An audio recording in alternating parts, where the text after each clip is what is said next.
কলকাতা বিমানবন্দরের একটি রানওয়ের পাশে অবস্থিত প্রায় ১৩৬ বছরের পুরনো গৌরীপুর জামা মসজিদে নিরাপত্তার কারণ দেখিয়ে গত শনিবার থেকে নামাজ আদায় বন্ধ করে দেওয়া হয়েছে। স্থানীয়দের দাবি, বিমানবন্দর নির্মাণের আগেই মসজিদটি এখানে ছিল এবং তাদের কাছে এর যথেষ্ট ঐতিহাসিক নথিপত্রও রয়েছে। তারা ক্ষোভ প্রকাশ করে বলছেন, কোনো রকমের পূর্ব নোটিশ ছাড়াই হঠাৎ করে মসজিদে প্রবেশ বন্ধ করে দেওয়া হয়েছে। অন্যদিকে পশ্চিমবঙ্গের মুখ্যমন্ত্রী মমতা বন্দ্যোপাধ্যায় বলেছেন, জাতীয় নিরাপত্তা ও আন্তর্জাতিক বিমানবন্দরের নিরাপত্তাই এখন সর্বোচ্চ অগ্রাধিকার পাবে। তার মতে, বিমানবন্দরের অবস্থান কৌশলগতভাবে অত্যন্ত গুরুত্বপূর্ণ হওয়ায় নিরাপত্তা নিয়ে কোনো ধরনের আপোষ করা যাবে না। অন্যদিকে বিজেপির দাবি, রানওয়ের এত কাছে মসজিদ থাকার কারণে বহুদিন ধরে বিমানবন্দরের সম্প্রসারণ কাজ বাধাগ্রস্ত হয়েছে। তারা মনে করেন, মসজিদটি অন্য কোথাও স্থানান্তর করা গেলে ভবিষ্যতে এখানে আরও নতুন রানওয়ে নির্মাণ সম্ভব হবে। তবে মসজিদ কমিটি জানিয়েছে, দীর্ঘদিন ধরে সেখানে কোনো রকমের বেআইনি বা সন্দেহজনক কার্যকলাপের অভিযোগ ওঠেনি।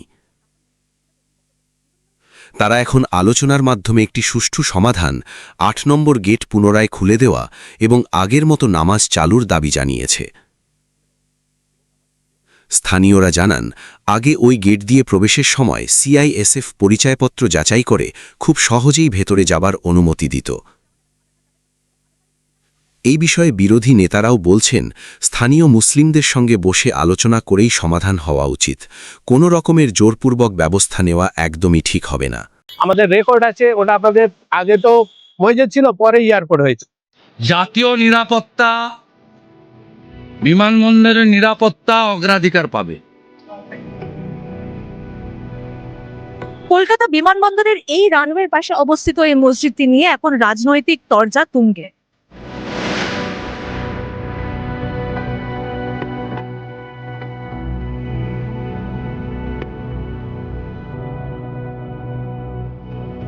আমার পেছনে যে মসজিদটি আপনারা দেখতে পাচ্ছেন, এটি কলকাতা বিমানবন্দরের একটি রানওয়ের ঠিক পাশে অবস্থিত।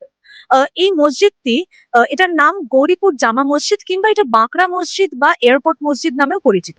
স্থানীয়দের দাবি, এই মসজিদটি অন্তত ১৩৬ বছরের পুরনো, কিন্তু গত শনিবার থেকে এই মসজিদে নামাজ পড়া বন্ধ করে দেওয়া হয়েছে নিরাপত্তার কারণে। আমাদের জ্ঞান বুদ্ধি হয়ে থেকে আমরা এয়ারপোর্ট মসজিদকে দেখছি। এই গত শনিবার থেকে আমাদের বিনা নোটিশে আমাদেরকে বন্ধ করে দিয়েছে নামাজে।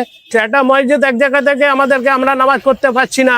আমাদের ৫ ওয়াক্ত নামাজ হয়ে গেলে হতো, সেই নামাজটা আমাদেরকে বন্ধ করে দিয়েছে। আমাদের তো খারাপ লাগবেই, কিন্তু আমরা এখন কোনো প্রতিবাদে যাচ্ছি না। আমাদের কাগজপত্র, আমাদের সবকিছু ঠিক আছে, আমাদের রেকর্ড আছে। ওটা আমাদের আগে তো মসজিদ ছিল, পরে এয়ারপোর্ট হয়েছে। এয়ারপোর্ট আগে না, মসজিদ আগে, এয়ারপোর্ট পরে। বিমানবন্দরের নিরাপত্তা অগ্রাধিকার পাবে, এর বাইরে মুখ্যমন্ত্রী কোনো কথা বলবে না।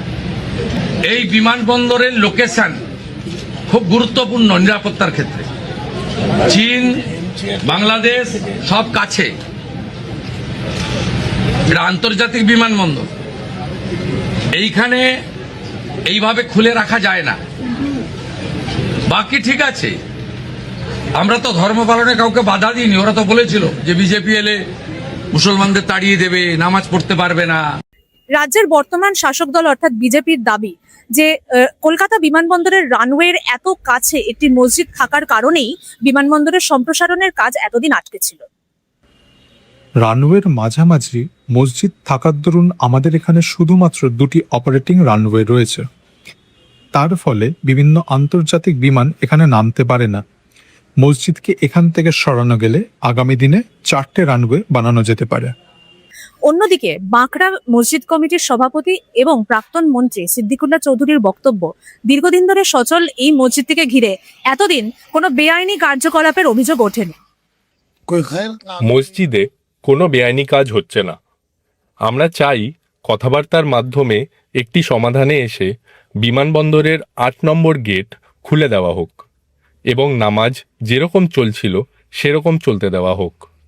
জোর জবরদস্তি কোনো সমাধানের পথ হতে পারে না। কলকাতা বিমানবন্দরের এই গেটটা দিয়ে কিন্তু স্থানীয়রা বাঁকড়া মসজিদে যাওয়া আসা করতেন। তারা আমাদের বলছেন যে এই গেট দিয়ে ঢোকার পর সিআইএসএফ জওয়ানরা তাদের আধার কার্ড যাচাই করতেন এবং আধার কার্ডে যদি ঠিকানায় বাঁকড়া লেখা থাকতো তখনই তাদের এখানে ঢোকার অনুমতি দেওয়া হতো। जुड़ा हुआ है। ওই এলাকাটি আমার লোকসভা কেন্দ্রেরই অন্তর্গত। আমি চিরকালই মসজিদ ছড়ানোর বিরুদ্ধে ছিলাম। এলাকার মুসলিমদের সাথে কথা বলে এর সমাধানে আসা উচিত।